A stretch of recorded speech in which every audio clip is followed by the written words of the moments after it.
Good morning class. अभी तक हम जो टॉपिक्स चैप्टर नंबर 14 में स्टडी कर चुके हैं वो यही थे कि हम किस तरीके से वाटर के एक स्टेट को दूसरे स्टेट में कन्वर्ट कर सकते हैं और उसकी क्या क्या प्रैक्टिकल एप्लीकेशंस हम स्टडी कर सकते हैं, like cloud formation, water cycle. ये सारे वही हमारी प्रैक्टिकल अप्रोचेस थी जिसमें हम वाटर के स्टेट्स का कन्वर्जन डिटेल में स्टडी कर रहे थे।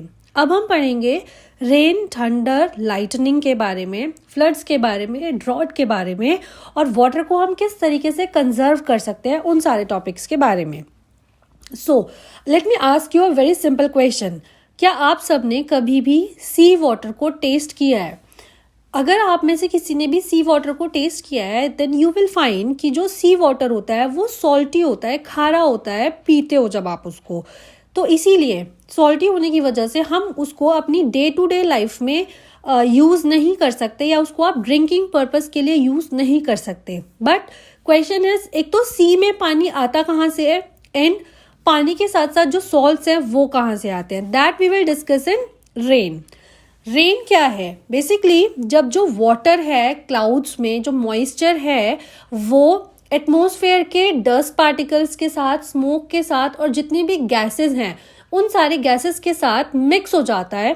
मिक्स होने के साथ in the form of cloud वो बन जाता है और वो क्लाउड्स हैवी वेट हो जाते हैं। वो सारा का सारा पानी हमारे रेन के फॉर्म में अर्थ की सरफेस पर वापस आ जाता है। रेन वाटर जो है हमारी रिवर्स को फिल करने में, लेक्स को फिल करने में, प्लांट्स को जिंदा रखने में बहुत ज़्यादा इंपॉर्टेंट है। कई बार कुछ जगहों पर जब हमारा वाटर या वाटर वेपर का जो टेम्परेचर है वो काफ़ी डिक्रीज हो जाता है तो उस केस में हम रेन ना ऑब्जर्व करके हम स्नोफॉल ऑब्जर्व करते हैं। स्नोफॉल भी एक तरीके का प्रेसिपिटेशन है जहाँ पर मॉइस्चर जो है वो मॉइस्चर किस फॉर्म में कलेक्ट होता है, आइस क्रिस्टल्स के फॉर्म में। तो ये जो सॉल्ट्स बेसिकली आते हैं वो सॉल्ट्स जब हमारे एयर ड्रॉपलेट्स या वाटर वेपर हमारे एटमॉस्फेयर में प्रेजेंट सॉल्ट्स के साथ, डस्ट के साथ, स्मोक के साथ मिक्स होती है तो वो उस वाटर को कन्वर्ट कर देती है या फिर इम्प्योर कर देती है, जिसकी वजह से उस वाटर में कुछ अमाउंट ऑफ सॉल्ट्स प्रेजेंट होते हैं। Okay, lightning and thunder. Lightning and thunder हम डिटेल में पढ़ेंगे। उससे पहले मुझे आप ये बताइए, क्या कभी आप लोगों ने बारिश में बिजली कड़कते हुए देखी और सुनी जरूर होगी। जब बिजली कड़कती है और उसके साथ लाइट भी आती है तो वो जो लाइट है, जो बिजली कड़क रही है, उसको हम बोलते हैं लाइटनिंग। जैसे आप पिक्चर में देख भी रहे हैं लाइटनिंग फ्लैश, यहाँ पर ये पिक्चर आपको दिख रही है। उस लाइटनिंग फ्लैश का क्या मीनिंग है बेटा कि वो जो बिजली कड़क रही है उसी को हम बोल रहे हैं लाइटनिंग फ्लैश। और थंडर क्या है? जब बिजली कड़कती है उसके साथ जो साउंड हमें मिलती है, आप इसकी डेफिनेशन पढ़ो। When you hear a loud sound or crashing noise after a flash of lightning, this is called thunder. इसी को हम बोलते हैं थंडर। थंडर और लाइटनिंग दोनों ही जब बहुत हैवी रेनफॉल्स होती हैं उस टाइम पर होती हैं।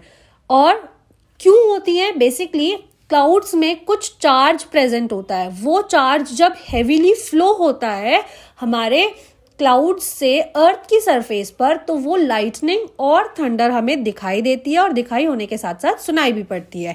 सो लाइटनिंग और थंडर एक प्रैक्टिकल कॉन्सेप्ट है या नहीं, इस चीज को स्टडी करने के लिए एक साइंटिस्ट थे जिनका नाम था बेंजामिन फ्रैंकलिन। उन्होंने एक एक्सपेरिमेंट कंडक्ट किया। एक बार बहुत जोर से बारिश हो रही थी तो उन बारिश में उन्होंने पतंग उड़ाने की सोची। उन्होंने जो पतंग उड़ाने के लिए धागा लिया वो एक सिल्क का धागा था और उस सिल्क के धागे में उन्होंने एक मेटल की की बांध दी।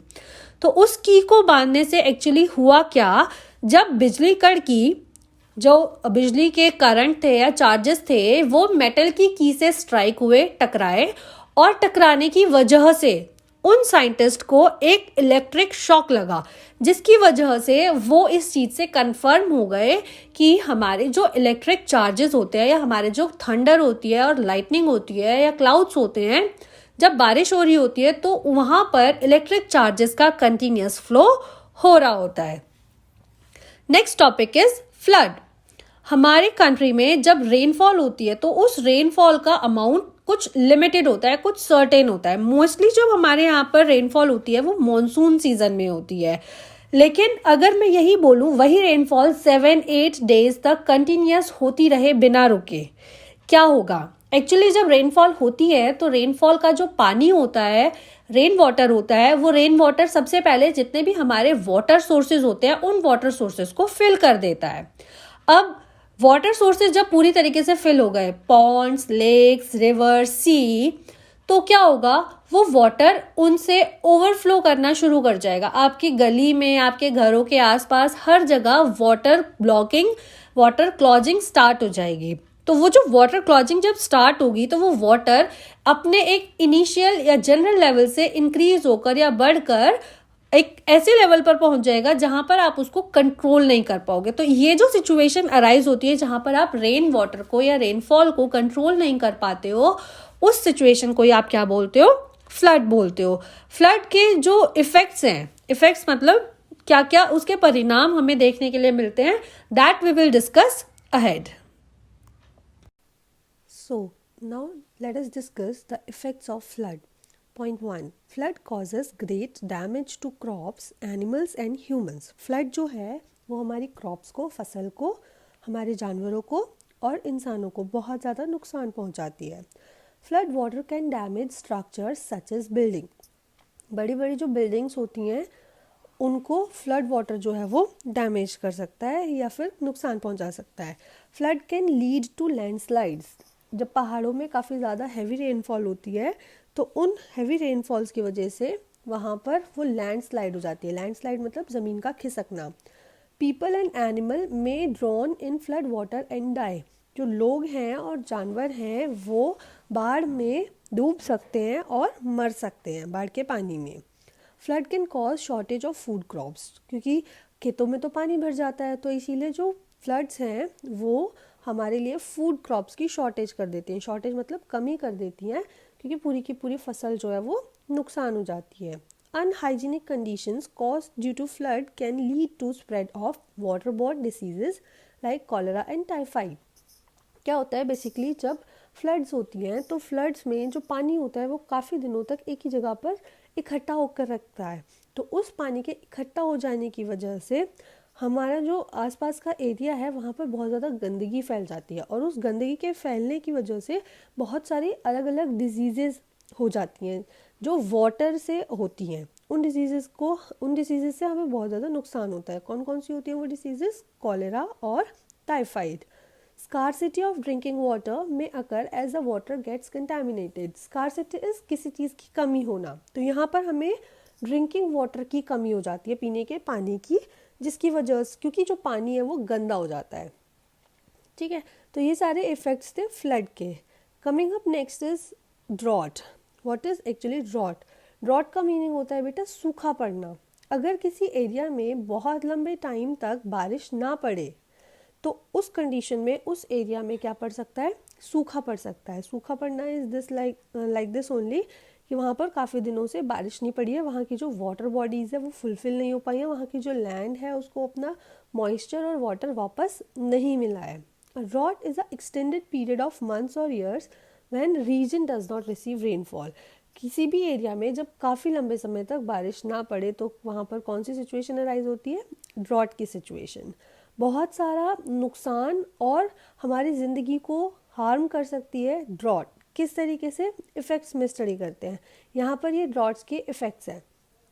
The effects of drought are as follows.